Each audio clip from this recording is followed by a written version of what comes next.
మరికొద్దిసేపట్లో Indian army media సమావేశం జరగనుంది.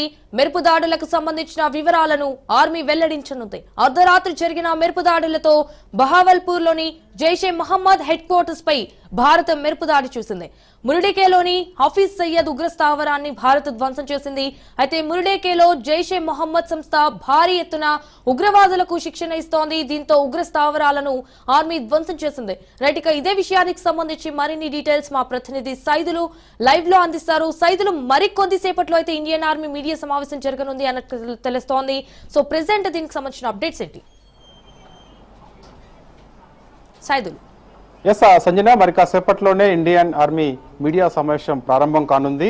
ఈ మీడియా సమావేశంలో పాకిస్తాన్ ఉగ్ర స్థావరాలపై దాడులు చేసినటువంటి ఘటనకు సంబంధించినటువంటి వివరాలు, అంటే ఏ సమయంలో దాడులు చేశాము, ఏ ప్లేస్ లో దాడులు చేశాము అనే దానిపైన ఒక స్పష్టత కాసేపట్లో ఇండియన్ ఆర్మీ మీడియా సమావేశం ద్వారా భారత్ ప్రజలకు మొత్తానికి కూడా తెలియపరచనున్నది. ఎందుకంటే ఈ రోజు తెల్లవారుజామున 3 గంటల ప్రాంతంలో ఈ యొక్క దాడి జరిగినట్లుగా మనకి సమాచారం. ఎందుకంటే పహల్గామ్ ఉగ్ర దాడి తర్వాత ఖచ్చితంగా పాకిస్తాన్ ఉగ్ర స్థావరాలపైన ప్రతీకార చర్య తీసుకుంటాము అని మోడీ చెప్పిన నేపథ్యంలోనే ఈరోజు ఆ యొక్క దాడి పాకిస్తాన్కి చెందినటువంటి మొత్తం 9 ప్లేసులలో పాకిస్తాన్ బోర్డర్ పరిధిలో మొత్తం 9 ఉగ్ర స్థావరాలని భారత్ గుర్తించింది.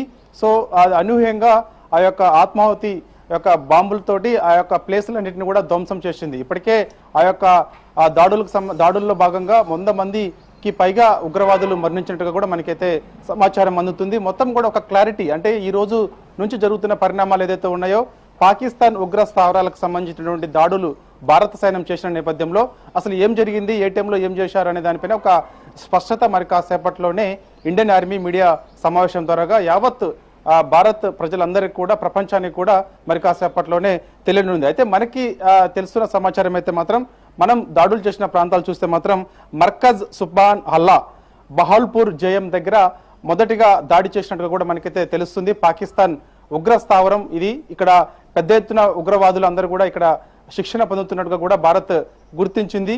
ఇక్కడి నుంచే వీళ్ళు శిక్షణ పొందిన తర్వాత ఇతర దేశాలతో పాటుగా మన దేశాన్ని కూడా వీళ్ళు రహస్యంగా భారత్లోకి వచ్చి ఉగ్ర దాడులు జరుపుతున్నారు. దానిలో భాగంగా పహల్గామ్లో కూడా ఇదే జరిగింది. సో అందుకు ఖచ్చితంగా ఈ యొక్క ఉగ్ర మూకలని ఖచ్చితంగా పికిలేస్తామని చెప్పేసి కూడా గతంలోనే మోడీ చెప్పారు, మనకు ప్రధానమంత్రిగా ఉన్నటువంటి మోడీ చెప్పారు, అమిత్ షా చెప్పారు. కాబట్టి సో ఖచ్చితంగా ఈ యొక్క ఉగ్ర స్థావరాలని లేకుండా చేస్తామని చెప్పేసిన నేపథ్యంలో దానిలో భాగంగా మనకి మర్కజ్ సుబాన్ హల్లా బహాల్పూర్లో దాడి చేశారు. దాని తర్వాత